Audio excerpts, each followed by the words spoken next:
Thanks for joining us on the Better Business, Better Life podcast. I'm your host, Debra Chantry-Taylor, and I'm passionate about helping entrepreneurs lead their ideal lives by creating better businesses. Because as I always say, life is too bloody short.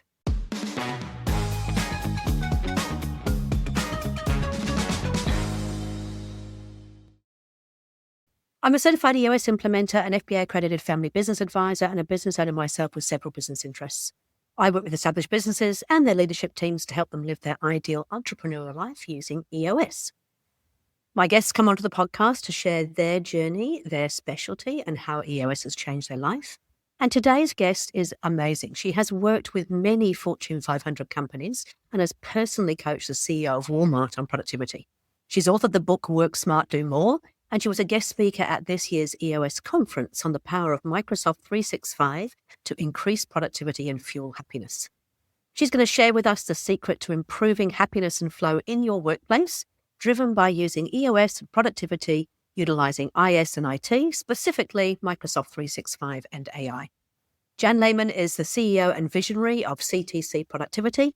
So welcome to the show, Jan. It's lovely to have you here this morning. Yeah, thank you. It's so nice to be here. Appreciate the invite. Absolutely. Hey, look, we've had a quick chat offline before we came onto the show. I would love for you to share with the listeners your journey to where you've got to now. So productivity expert, how does that come about? Yeah. Oh, I love the productivity expert. I sound so important.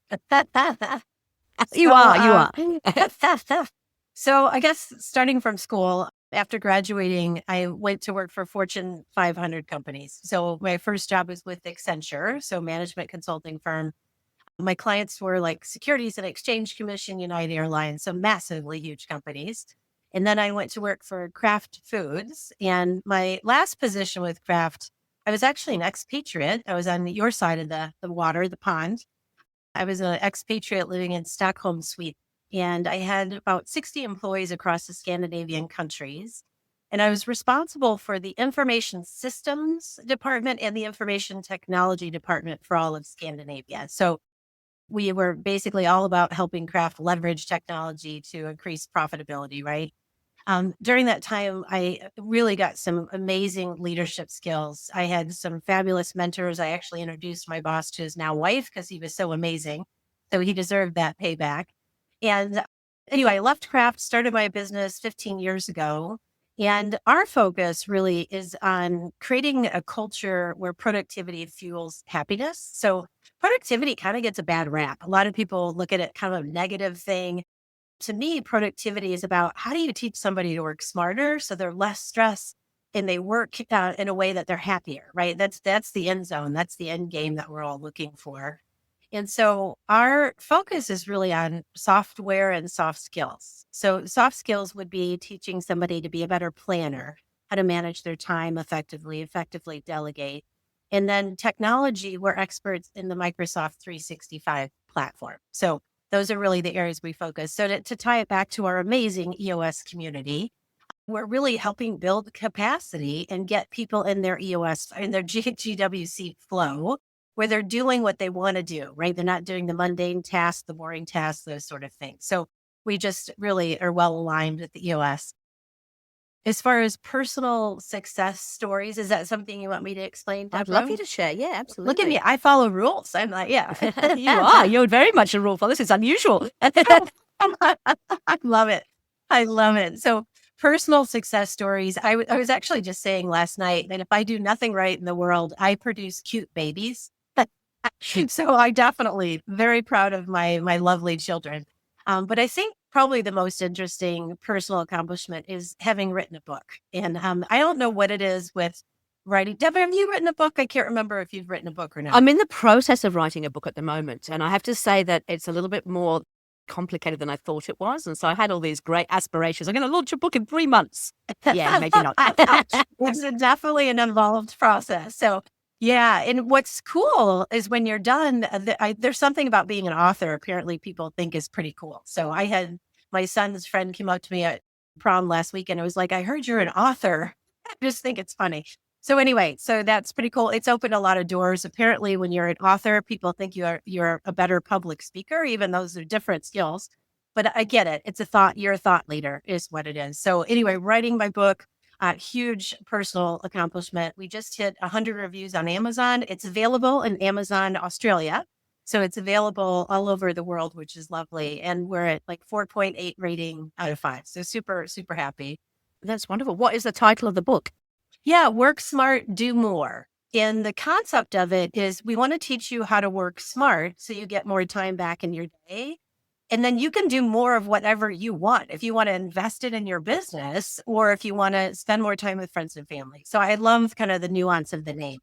That's what it's about. So And I just want to just stop you for a second, because one of the things that really struck me there in your introduction, you said, productivity fuels happiness. And a lot of people think that, yes, productivity is all very negative and about trying to squeeze more blood out of the stone and trying to get everybody to do a whole lot better.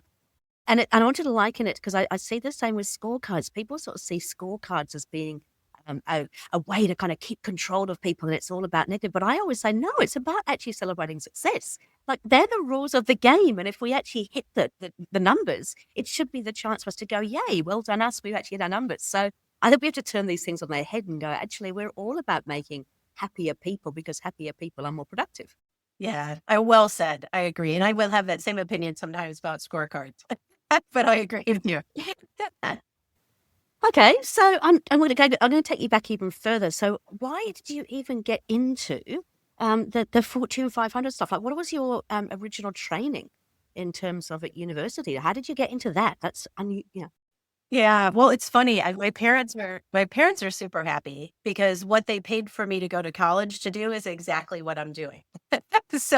So, I studied at Indiana University, the business school, focus on process improvement, leveraging technology. So what I trained on is exactly what I do. I also got my second superpower at IU, which is I have a psychology degree. And that's my secret weapon. I got to be honest, Deborah, because telling you a bunch of productivity hacks does nothing if I can't change behavior, right? And rolling out software does nothing if we can't get people to adopt it. And so I was very lucky. I probably, like a lot of people, I just gravitated to the subjects that I really loved and were excited about. And you naturally do better in those subjects. And I just continued on that path. I literally been on that exact same path my whole career. okay.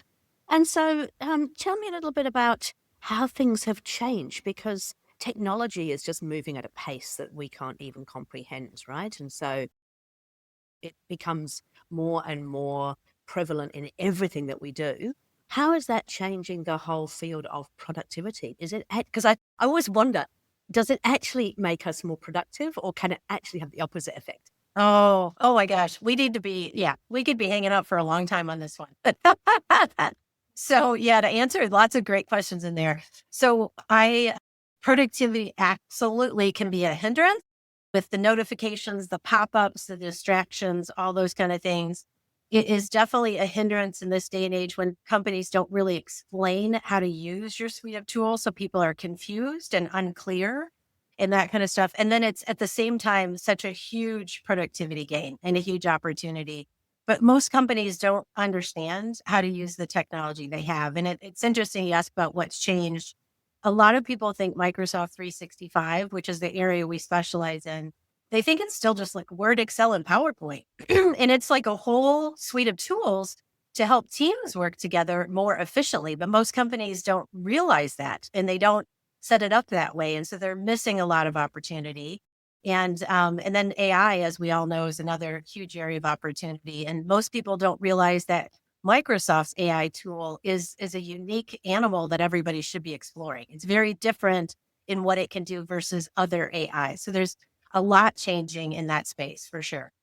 So we're talking about CoPilot specifically, I'm guessing, within Microsoft. I must admit, I have to confess that I have not done anything with it yet, and I am learning a lot more about how Microsoft as a suite, Microsoft 365 as a suite, has got lots and lots of stuff in behind it. But tell us a little bit about, why is it different? You said it's different to the other AIs out there. So tell me a little bit about that.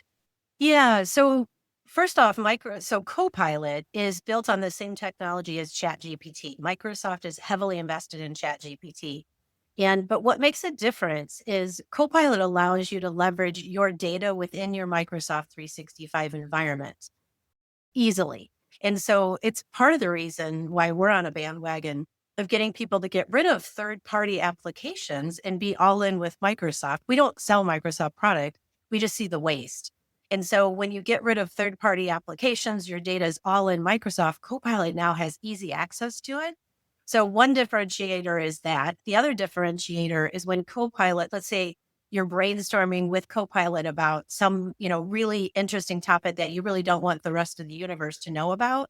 When you're using CoPilot, it actually keeps those results confidential within your Microsoft 365 environment and even follows the permissions within Microsoft. So not everybody in your company could actually see the result. Now you need to know what you're doing with setting up permissions and security and all that stuff. But that's one of the really unique things about Copilot. So we're always saying, always look to Microsoft to use their software first. And if it doesn't meet your needs, then by all means, bring in other software. There's no doubt there's a need for third-party software. Just don't start there. Okay. And as you said, it's a lot more than just Word and PowerPoint and everything else. So how would people even start to think about how they can improve productivity in their, like, what are the warning signs that you're not being productive, first of all, I guess? The warning signs that you're not being productive, well, usually it's stress. I'll be honest. What's happening for a lot of people is, I would say most people that reach out to me for coaching or whatever, it's I'm on the verge of divorce because I'm never home. I'm stressed out, all that kind of stuff. So to me, stress is a huge warning sign that people are not working as smart as they could be, for sure.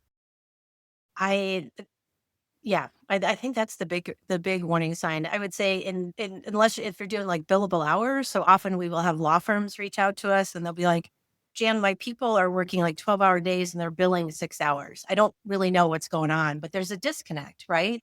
And when we get in there, we can see where their waste is. Really to your point about technology, often it's interruptions and distractions, bouncing people around. Bouncing from one topic to the other. A lot of people really think productivity is moving fast and juggling a lot of plates. And it's not. Productivity is a much slower pace. It's much more intentional. It's a lot more white space on your calendar. So I have great job security. That's all I can say. For sure. Yeah.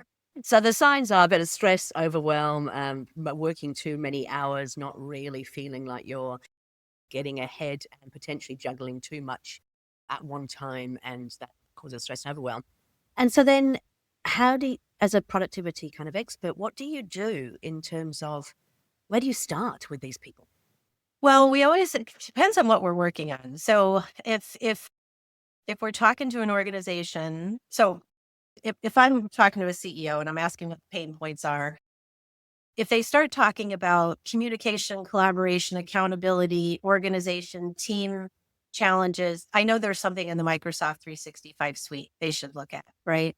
If they start talking about more an individual's performance, then we know we really want to look at what the individual's doing.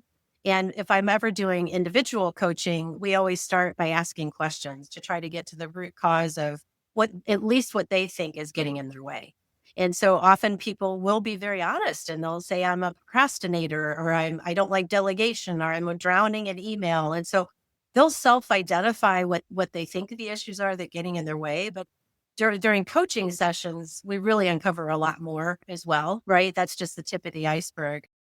But yeah, we have our ways to kind of get in there, ask questions about business pain points, personal pain points, and really kind of work our way through getting them to, exceptional changes for sure.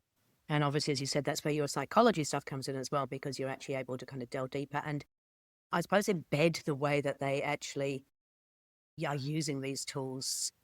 Actually, no, you tell me how you do that. So you said that it's really helpful with your psychology background because you can have all the best tools in the world, but if somebody doesn't adopt them, they're no good to you. So what is your approach when you're looking at changing things in an organization? Yeah, well, if we're rolling out something like a Microsoft 365, like the adoption of the software is one of the hardest things. There's no question.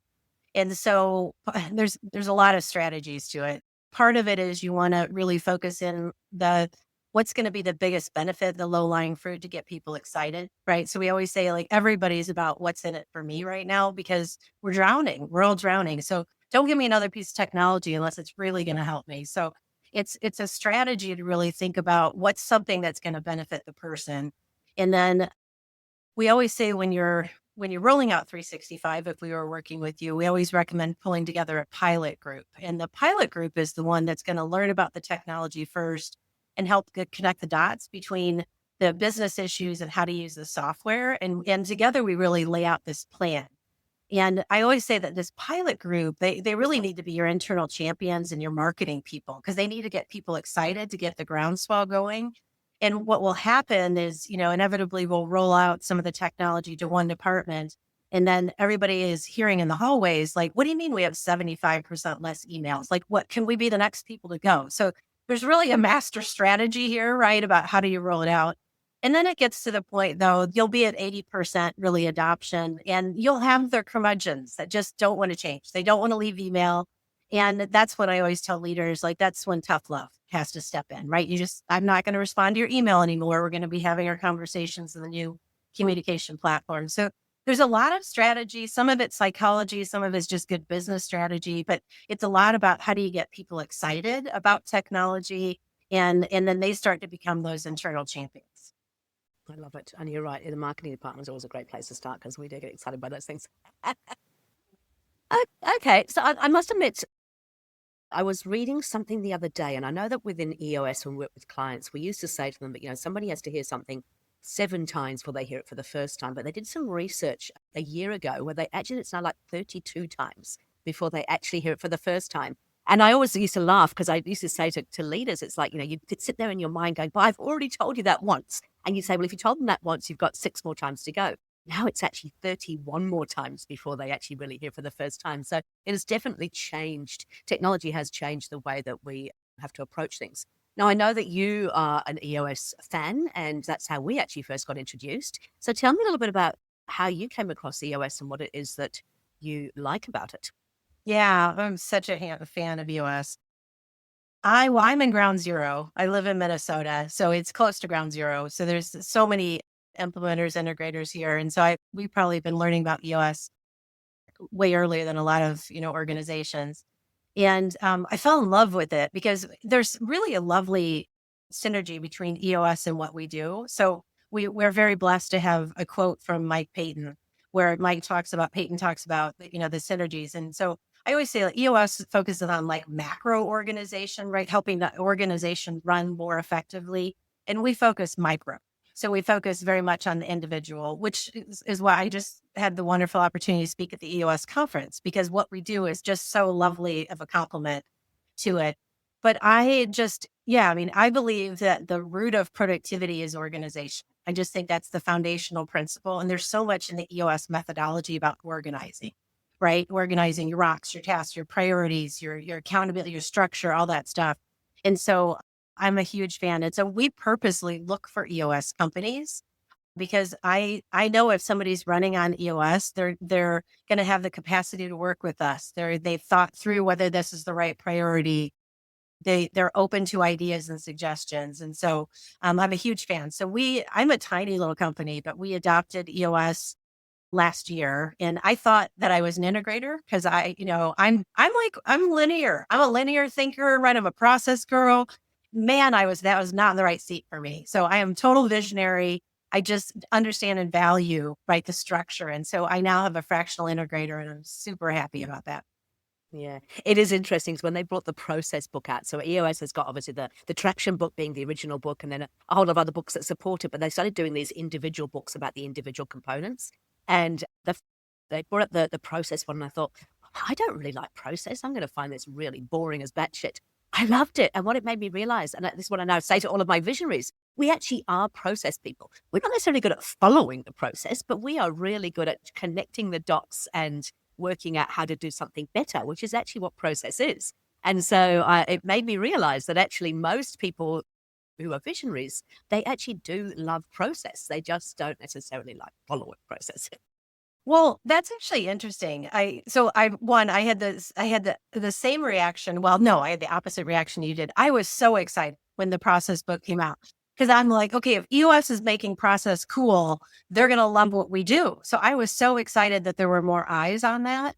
But it is fascinating to me. Most people want process. They want things to be defined, but they don't want to take the time to write it down, right, and define it. And so most people value process, but it can be a tedious task. And so obviously it's one of the first to be procrastinated for most people. And I think it's because we tend to overcomplicate it as well. And that's one of the things that I see. So when I work with EOS companies, we'll often do a session in a quarterly where we'll use the 3-step process document to do their core processes. And we can actually get through all of their core processes in about 2 hours. And now that's not getting into the level, it's not into minute detail, but it's the core process. It's the core things that have to be done. And it's the power of having your leadership team around the table, doing it together. You can really simplify it and get it to a point. We're not saying it's 100% perfect. Of course, you've got to go out there and we're going to test it and measure it and see what's actually happening. But I think the reason we procrastinate is because we try to make it bigger than Ben Hur. Yeah. Yeah. Yeah. Well said. I agree. Okay, so we're obviously on the same page in terms of loving the EOS model and whatnot. In terms of the work that you do, tell me about the conference. You gave you were obviously at the EOS conference. What were you talking about there? Leveraging the power of Microsoft 365. Okay, So, perfect. yep. Yeah, but it's obviously a very underutilized tool. And why do you think that is? Oh, so how do I say this? Let's see. What's happening in a lot of environments is companies are rolling out the software, but no one really understands how to connect the dots between business issues and how to use the software. And a lot of times what's happening is companies are relying on their IT groups to teach them. And so it's kind of interesting. One of the things I distinctively made a point in my introduction about that I was managing IT and IS. I kind of emphasize that because I wanted to kind of bring that up. What's happening is a lot of leaders don't really maybe understand the skill sets in the technology space. And so traditionally, like when I was at Kraft, traditionally I had an IT group. So these were the hardware infrastructure. They're keeping the cyber criminals out. They're keeping our systems up, right? So they're really like about the infrastructure. And then you have the information systems people. And the information systems people, traditionally, like in an environment like Kraft, we were developing software to solve the business issues, right? Now that we have software as a service like Microsoft 365 or Salesforce or whatever it might be, we no longer need these people to develop software, right? We're not unique butterflies. But what's happened is that skill set has disappeared in companies. And so what we're left with are these amazingly talented technology people, IT people, but they don't really connect the dots between software and how to use software to solve business issues. And so most IT groups are thrilled when a company like ours comes in because it's not what they're trained to do, right? They're trained to keep cyber criminals out, keep the LAN up, all that kind of stuff, right? And so that's part of the reason that we're seeing that really companies aren't taking advantage of software is no one's really telling them how to use the software. And then I sort of joke, I have had the wonderful opportunity of coaching the vice president of cybersecurity for Walmart. That's Fortune 1. And I'm teaching him how to use the software. So I'm like, if I'm teaching a Fortune 1 company how to use the software, I'm not sure who Microsoft's teaching. So, and I make fun of them. I know they're out there and they're teaching, but I say it in jest. But it is kind of funny. So really, there's just we fill a very unique niche in helping companies understand these business issues can be solved by using the Microsoft platform. And yeah, just companies are not aware of the power of the technology. So, Okay. And so where do businesses start? If they're thinking about, we must be able to do, because I think I would say probably 90% of all of my clients are actually on Microsoft. There's very few that are not on the Microsoft platform.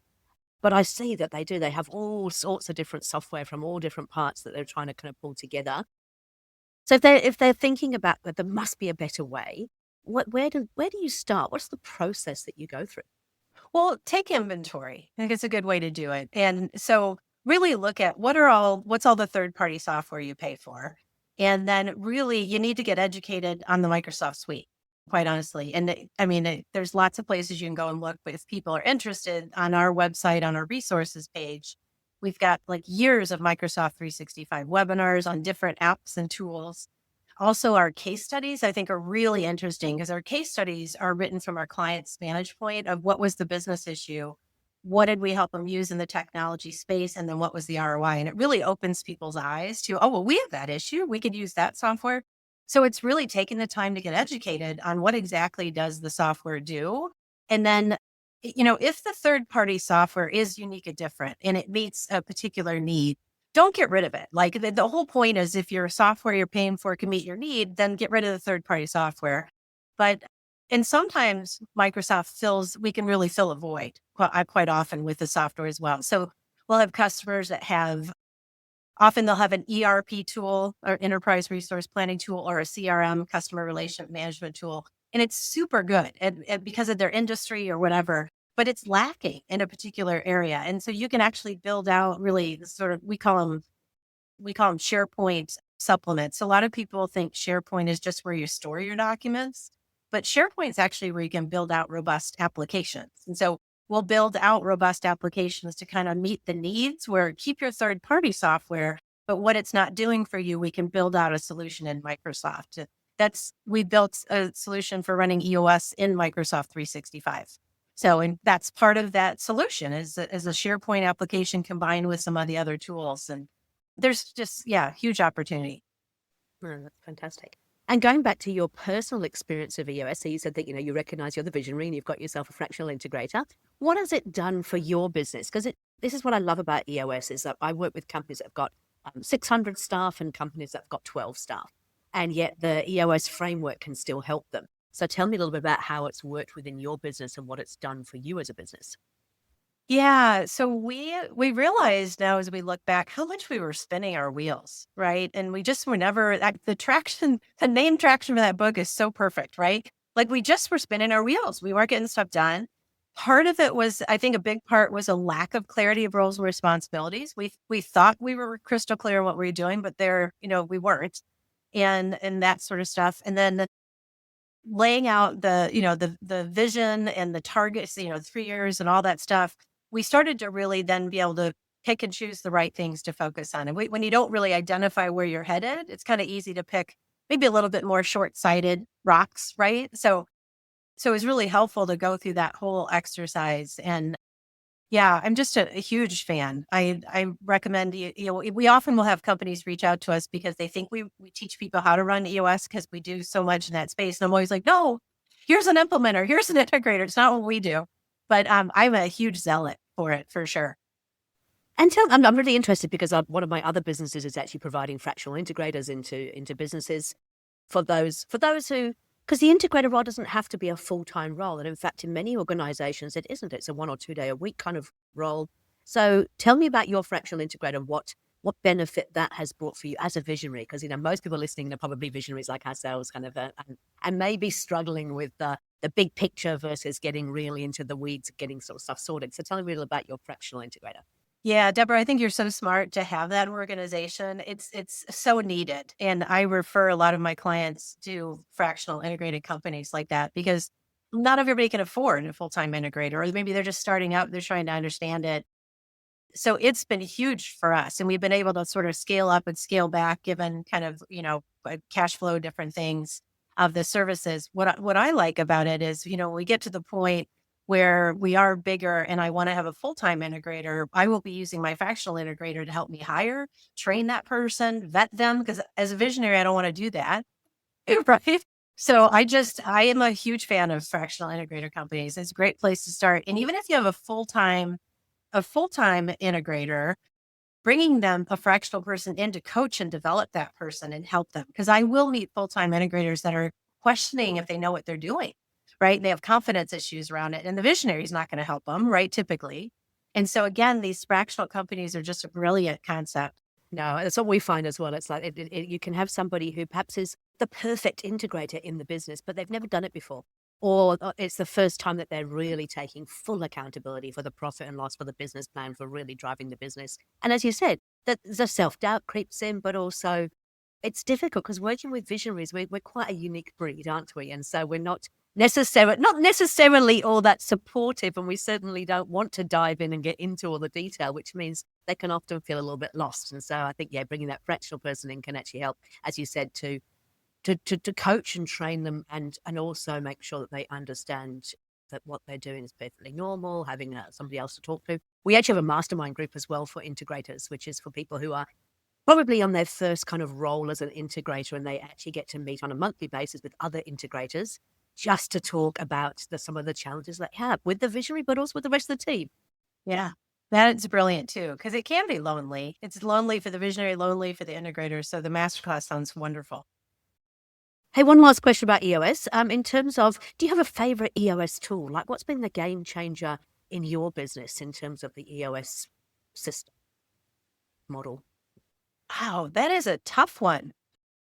I'm definitely a huge fan of really evaluating if people the GWC, because what ultimately drives productivity is exactly that, when people are in the right seat doing what they love to do, have the capacity. So I'd probably have to say that tool, that have companies evaluate that and evaluate their people, and realize this person's not, they're not dumb, they're not whatever, it just might be a wrong alignment, and get them in the right spot.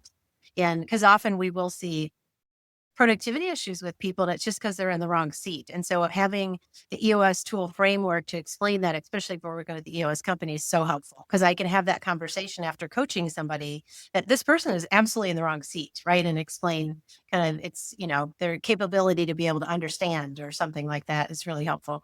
Yeah. There's so many tools though. That's a tough one.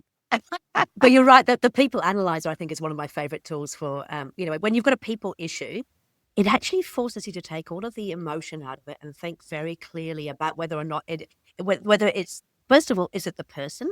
And then is it something we've done to actually set them up to kind of fail because we put them into a role that they don't GWC, or have they, we haven't given them the right support in terms of the capacity part or the capability part of it. So making sure that we've actually given them the support. I just think it's beautiful. It's a chance to really take a step back and have a look and sort of say, right, we've got this amazing person. We've just put them in the wrong role. Therefore, we've set them up to fail. And we need to actually look at that and get them back into, as you said, a role where they're in flow. Okay, cool. Hey, we could probably talk all day because we love business, we love EOS, we love obviously having productivity. Is that in terms of top tips and tools? So if people are listening in, I love them to always walk away from these podcasts with something they can actually go and do. What would you say your kind of top 3 tips and tools are? Yeah, well, one big one that I see a lot is that leaders often make assumptions that people know what they know or do things the way they do it. And it's fun when I'm coaching like a number of people on a leadership team, and I could just tell that the CEO assumes people know how to do certain things. And as I'm coaching them, they have no idea how to do that. Right. And so I think my tip I would give for all leaders is don't make the assumption people know what you know and do things the way you do. So if you find yourself saying, hey, you need to be a better planner, or you need to manage email more effectively, like don't stop there. Actually have them show you how they do it, because it'll show you that they do it differently and probably inefficiently. And that's why they're dropping the ball or struggling. So that's a big one that I often want to make sure leaders know is really stop making the assumption. And I just want to just sort of go back on that as well. It's really interesting because we are all different in the way that we process things. I remember when I was running the event center, I thought I had put together the most amazing processes, lots of checklists for, before an event, during an event, after an event. And then I sat there and I kind of watched my team and realized they weren't using any of the tools that I'd actually set up. And I was horrified. It's like, but I've got all this stuff set up, but it wasn't the way that they did things. And so whilst it worked for me, it didn't work for them. So I think we often have to look at it and go, yeah, make sure that just because it works for you does not mean it's necessarily going to work for somebody else in the organization. Yeah. Yeah, I would agree. Another one is just invest in your people. It's so fascinating to me. People will pay for me to do keynote presentations and, coach leaders. But when it comes to like training everybody in the company on how to like manage email or use their time effectively, it always gets cut from the budget. And I feel, and I think part of it, Debra, is what I just said, is that leaders are like, I know how to manage email, so everybody in the company must know how to manage email. And I'm a good time manager, so everybody in the company.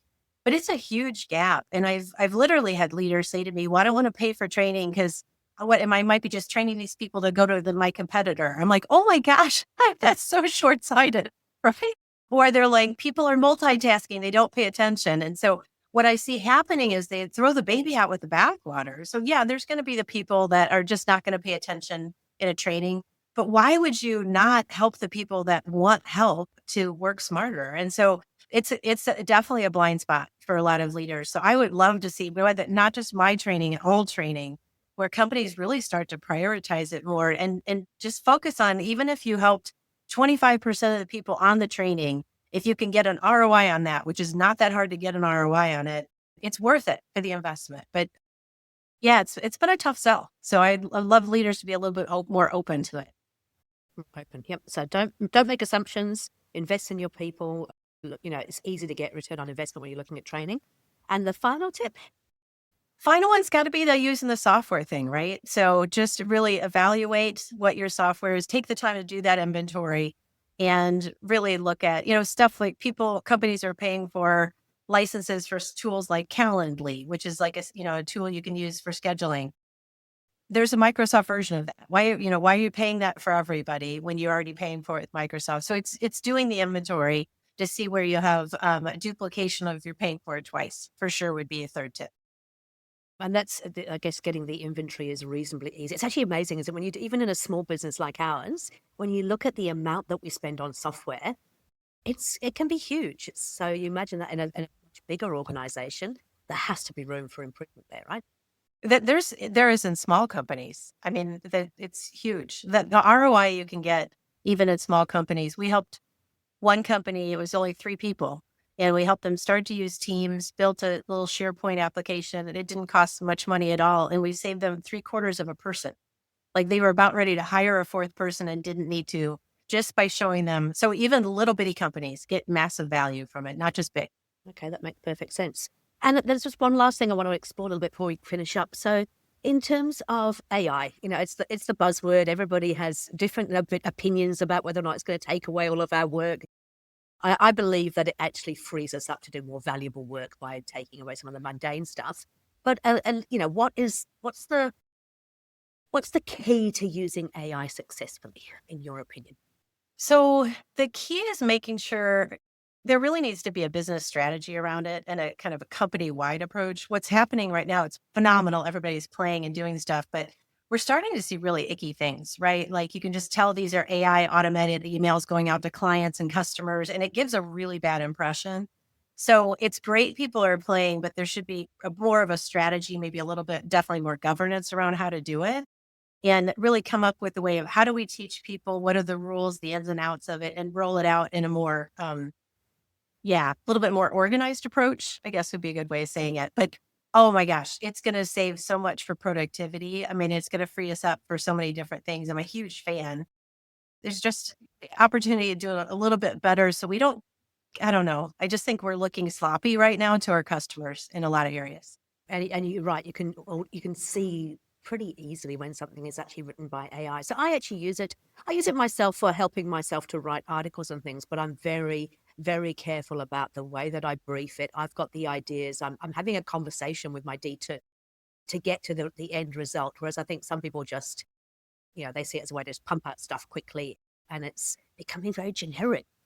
Well, you're doing it right, Deborah. You should have the final eyes on it, because a lot of times it's rewriting something very differently than what you intended. So people are trying to use it to go faster, but they don't remember they should be that audit check before it goes out in many cases. So yeah, agree. And what about the CoPilot in Microsoft? Is that going to make finding things easier? This is my little frustration in terms of SharePoint or any of the file structures that we have. It's often difficult to find things. I'm assuming that this is going to make things a whole lot easier in terms of being able to find the right stuff. Well, so it sounds like your Microsoft environment's not set up properly to start, because logically, there's a logical way to set it up so it makes sense where everything is. And we'll see that as a gap in a lot of businesses. And the search, just the basic search in Teams is significantly better than the search in Outlook. And so you can easily find stuff. So maybe not knowing how to explore Teams for search, but then yes, CoPilot then adds on to that. So we have a client where they wanted to create like an Excel spreadsheet to list like whenever they have an issue and what the solution is. And they realized like nobody in the company is going to fill this out, right? People are too busy.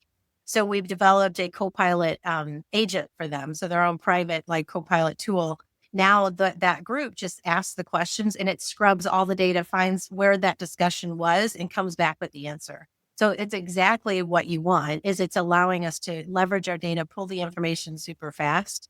But I would definitely encourage you to consider making sure your environment's set up properly at the beginning, because CoPilot's using your data. So making sure your data is all in there and set up properly is important. Yeah. I think it's probably a challenge for most businesses. I mean, I've been running my business for 20 years now. And I, and I'm sure that I'm not even certain, because it would have been me in the beginning, just me. And so everything was done the way that I did it. And I'm pretty certain we have not had any chance to review it. So I imagine others are probably sitting there in the same situation, where that you've never really done a full audit of where things are at or what could be done better, which is obviously where you help. One last question. The biggest turnaround that you've seen, you've got case studies on your website where you can talk about how you've actually helped people. What do you think has been the biggest turnaround that you've had with a company that you could share with us? God, there's so many. I think let me touch on just coaching results, because I think that one is just happening over and over and over again. So on average, like, we deliver a 10% bump in productivity when we coach somebody. And a 10% bump is like giving somebody over a month back in their year. It's like, that's not small potatoes. And that's the average on what we deliver. One of my favorite things, though, is like, I was just coaching a controller, and we bumped her productivity up 15%, but her job satisfaction went up over 70%. Like, we see those high marks on stress reduction and job satisfaction, like, out of the park. And so that, to me, is our business best success, is we are reducing people's stress levels. We're teaching them how to work smarter, get in their GWC flow. So I love that we, on average, deliver a 10% bump in productivity, but the employee engagement scores and all that stuff are the best reward I could get, for sure. And I guess that links back to my one of my favorite EOS tools is the delegate and elevate. When you're doing things that you love and you're great at, that's when you're happy, isn't it? So it's about being in flow and getting rid of those things that you're not so good at and perhaps don't like. Yeah. Fantastic. Hey, Jan, look, so much gold in there. So, just the three top tips again. Leaders, please don't make assumptions. Make sure that you're actually looking at what's really going on. Invest in your people. It's not hard to get return on investment. And as you just said, if you can make a 10% saving, that's a month of a person's time in a year, which is not insignificant. And then please have a look at your software inventory and see what you're doing and what you're using and where there is opportunity to make changes. And then obviously talk to someone like Jan, who can actually help you with putting together a plan to improve that productivity. Most importantly, so we get happier employees working in the stuff that they love. Okay, so we're going to pop in the notes of the podcast where they can find your website. So the website address is ctcproductivity.com. CTC Productivity. And your book again, just give us the title of that book again. Work Smart, Do More. Perfect. And you can find that on Amazon, both in Australia, but also in the US Yeah, as well. I know that. I found that out. I'm like, that's so cool. Yeah, it is cool. Hey, Jan, look, thank you so much for your time. I really appreciate it. Lovely to hear about the work that you do, but also have some with EOS. It's been an absolute pleasure.